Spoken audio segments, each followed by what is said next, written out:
आप लोग लिखवाते हो ना, स्वर्गीय दादाजी, स्वर्गीय दादी, स्वर्गीय, आप लोग बस स्वर्गीय जानते हो।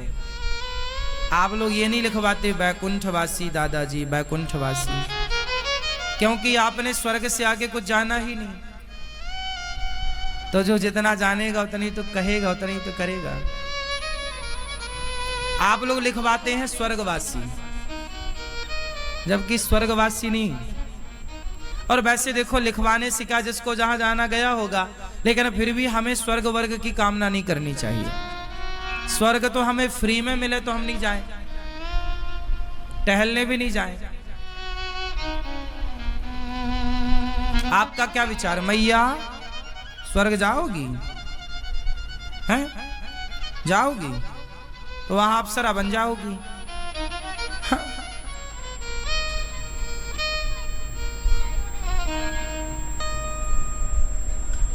स्वर्ग में स्त्रियां जाती हैं तो अप्सरा हो जाती हैं, पुरुष जाते हैं तो वहां सुंदर हो जाते हैं।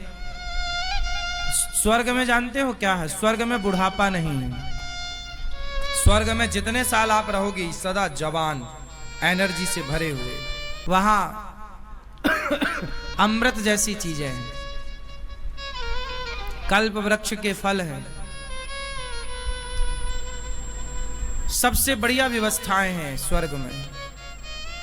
अब जैसे देखो, सुंदर स्त्रियों के संग नाचना कूदना हो वो तो स्वर्ग जाए, जिन्हें सुंदर पुरुषों के संग नाचना कूदना हो वो स्वर्ग जाए। अब आप लोग देख लो कि आपको कहां नाचना कूदना है। हमें तो स्वर्ग फ्री में भेजो कोई, तो हम फ्री नहीं जाए। ये मैया कह रही हम जाएंगे।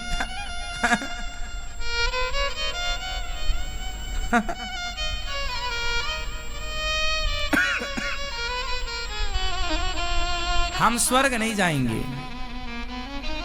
वैसे भी धाम में बैठे हैं, वृंदावन में रहने वाले को स्वर्ग वर्ग नहीं, सीधा भगवत धाम गोलोक। गोलोक में तो हम अभी बैठे हैं, ये वृंदावन गोलोक से कम है क्या? स्वर्ग वर्ग तो लगे नहीं लगता वृंदावन में। यहां तो स्वर्ग वर्ग को भी महत्व नहीं दिया जाता। चलो जाओ, स्वर्ग नहीं। देखो, पास हुए हो तो 33 नंबर से क्या पास होना? क्यों? एक तो होता 100 में से 33 नंबर आ गए पास, एक होता है 80 नंबर आ गए पास, एक होता है कि बिल्कुल 100 में से 100 आए, 99 तो आए। कौन सा बेहतर है, 100 में से 99 या 100 में से 33, 33 या 99? क्या बेस्ट है? 99 सही है कि 33 है? तो 33 तो ये स्वर्ग है। 33 नंबर वाला, जिसके 33 नंबर आ गए वो स्वर्ग जाएगा, और जिसने ज्यादा पुण्य किया है वो स्वर्ग वर्ग नहीं जाएगा। ध्रुव जी कहां गए? ध्रुव जी ने भक्ति करी तो स्वर्ग थोड़ी गए। अरे ध्रुव के लिए भगवान ने अपना बैकुंठ दे दिया, ये मेरा लोक तू रख। भक्त ऐसे स्वर्ग तो भगवान रोज बनाते हैं, अपने भक्तों के लिए पूरा स्वर्ग तुम्हें ही दे देंगे, लो रहो। भगवान का लोक क्या है? राम जी किस लोक में रहते हैं? राम जी का लोक है साकेत। भगवान कृष्ण का लोक है गोलोक। भगवान राम जी कहां रहते हैं? जोर से, साकेत। भगवान श्री कृष्ण गोलोक, और भगवान श्रीमन नारायण बैकुंठ। अब इन तीनों में क्या अंतर है? कोई अंतर नहीं, तीनों एक हैं, अगल बगल में है। जैसे फेस 1, फेस 2, फेस 3 सोसाइटी होती है ना, कॉलोनियां, सेक्टर 1, सेक्टर 2, सेक्टर 3, उसी तरह है बैकुंठ। बैकुंठ का मतलब होता है, वैकुंठ का मतलब होता है कोई कुंठा जहां ना हो। स्वर्ग में इच्छाएं रहती हैं, स्वर्ग में इच्छाएं होंगी तभी तो वहां पे खाने का मन होगा, स्त्री और पुरुष का मन होगा। ले जबकि बैकुंठ में सारी कुंठामयीन से इच्छाएं खत्म हो जाती हैं। जब कोई इच्छा नहीं होती तो बैकुंठ में जितने लोग रहते हैं चतुर्भुज में रहते हैं। वहां जो भक्त जाता है आपके भी 4 हाथ हो जाएंगे, आप भी चतुर्भुज में रहेंगे। वहां बैकुंठ में रहने वाले कितने भुज रहते हैं? आपके वहां 4 हाथ होंगे। यदि आप बैकुंठ गए तो वहां चतुर्भुज में रहेंगे आप। कैसे रहेंगे? कैसे रहेंगे? चतुर्भुज में। वहां बिल्कुल आप भगवान विष्णु जैसे दिखेंगे, बिल्कुल भगवान विष्णु जैसे आप रहे। उनका बिल्कुल रूप रंग आपका भगवान जैसा हो जाएगा। बस एक चीज भगवान में ही रहेगी, कौस्तुभ मणि केवल भगवान के गले में होती है, वो आपके पास नहीं होगी। बाकी पूरा भगवान विष्णु जी का पूरा स्वरूप आपका होगा। वहां जो बैकुंठ जाता है वो भगवान की तरह रहता है। वहां चतुर्भुज में रह, जैसे भगवान कृष्ण द्वारिका में जब तक थे तो चतुर्भुज रूप में थे। किस रूप में थे? 4 हाथ, चतुर्भुज। ऐसे बैकुंठ में जो रहता है, देवताओं के 2 ही हाथ होते हैं, पर बैकुंठ में रहने वाले के 4 हाथ होते हैं। तो वहां एक दिव्य शरीर आपका जो कि बिल्कुल भगवान विष्णु जैसा होगा। केवल आपके गले में कौस्तुभ मणि नहीं होगी। और लक्ष्मी जी भगवान के साथ खड़ी होंगी। आपको दर्शन होगा लक्ष्मी नारायण का वहां पर। वहां बहुत सारे भक्तों का दर्शन होगा, बहुत सारी चर्चाएं होंगी। आप वहां बैठ कर के फिर यहां घट रही घटनाओं को आंखों से देखेंगे। फिर आप वहां से यहां का सब देख सकते हैं कि यहां क्या हो रहा है, आपका परिवार क्या था, आप किस मोह में पड़े थे, क्या किया आपने अच्छा, क्या किया आपने बुरा। युगों युगों की घटनाएं आप देख सकते हैं वहां से। बीता हुआ पल, आने वाला पल, सब कुछ आपको वहां से दिखता है। बैकुंठ में रहने वाला व्यक्ति सदा सुखी होता है। स्वर्ग में जाने वाला व्यक्ति वापस फिर गिरता है संसार में, पर बैकुंठ जाने वाले व्यक्ति फिर कभी गिरते नहीं है संसार में। हाँ, वो अपनी इच्छा से आना चाहें तो आ सकते हैं। वो आना चाहें कि प्रभु हमें जाना है, तो जैसे तुलसीदास जी, सूरदास जी, ये कौन है? ये सब बैकुंठ वाले लोग थे। आए, धर्म का प्रचार किए। जब भगवान को लगता कि भाई धर्म की हानि हो रही है तो उन्हीं में से किसी को भेज देते हैं, जाओ जरा। मीरा को भेज दिया, रैदास जी को भेज दिया, सब भक्तों को भेजते रहे। तो वहीं से सब बैकुंठवासी आए, लीला की और फिर चले गए। समझ में आ रही है? वहां बंधन नहीं है, वहां कोई कामना ही नहीं है, निष्काम, कोई कामना नहीं। प्रभु सामने है और सब भक्तों का वहां मेल मिलाप है।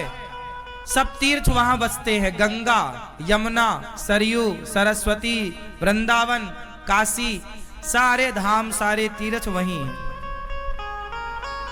अब आप कहेंगे सब वहां है तो फिर यहां कौन है? तो सुनो, ये सारे लोग जो है ना, जैसे यमुना मैया कौन है? यमुना मैया कौन है? बैकुंठ में एक नदी है। कौन? बैकुंठ में एक नदी है जिसका नाम है विरजा। विरजा नदी याद कर लो, काम आएगी। कौन सी नदी है बैकुंठ में? कोई आपसे पूछे कि बैकुंठ में कौन सी नदी है, तो विरजा नदी। कौन सी नदी है? विरजा नदी। वही विरजा मैया 2 जगह अवतार लेती हैं। जब भगवान विष्णु, भगवान श्रीमन नारायण जब राम बने तो वही विरजा सरयू बनकर अयोध्या में आई, और जब भगवान कृष्ण बने तो यमुना बनकर के वृंदावन में आई। वही विरजा। तो विरजा का मुख्यालय तो वहां है, मुख्य कार्यालय तो वहां है, ये शाखा है। पर जब भगवान आए तो पूर्ण रूप से विरजा यहां आ गई। वहां भी छी, यहां भी छी।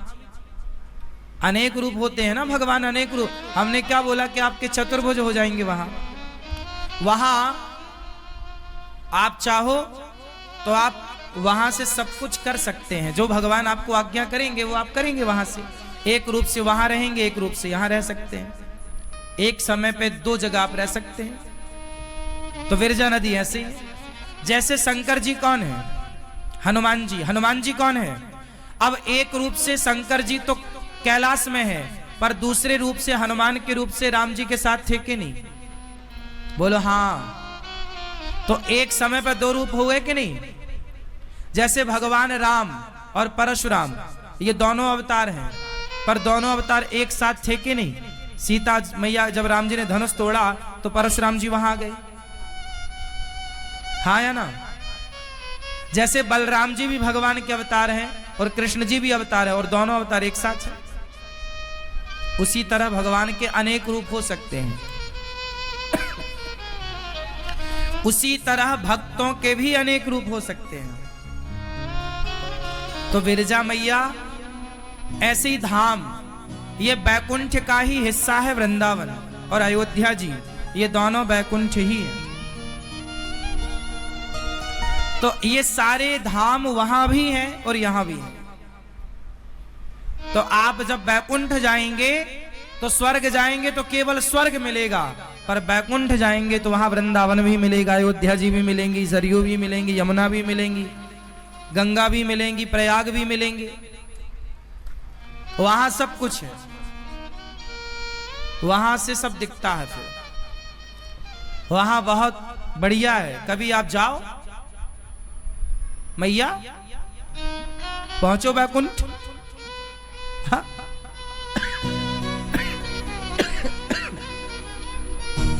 बैकुंठ जाने के लिए क्या करना पड़ता है बताओ मेरी माँ? बैकुंठ जाने के लिए क्या करना पड़ेगा? सच्ची बताओ। अच्छा, बैकुंठ जाने के लिए कोई एक लाइन में आपसे पूछे कि एक लाइन में हमें इस प्रश्न का उत्तर दो कि बैकुंठ जाने के लिए क्या करना पड़ेगा, तो क्या उत्तर होगा?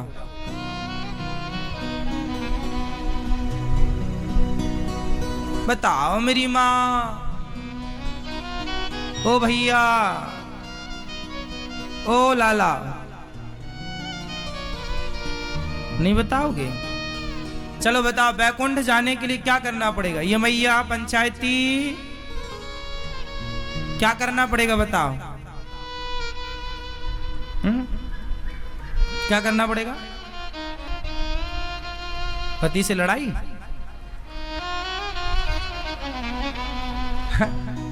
पति से लड़ो, सीधा बैकुंठ।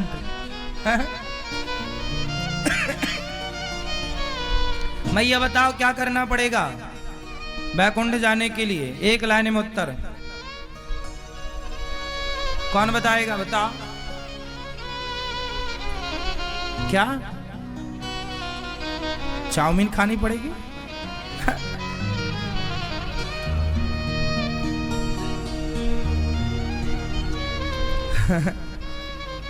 हाँ बेटा, तुम बताओ क्या करना पड़ेगा?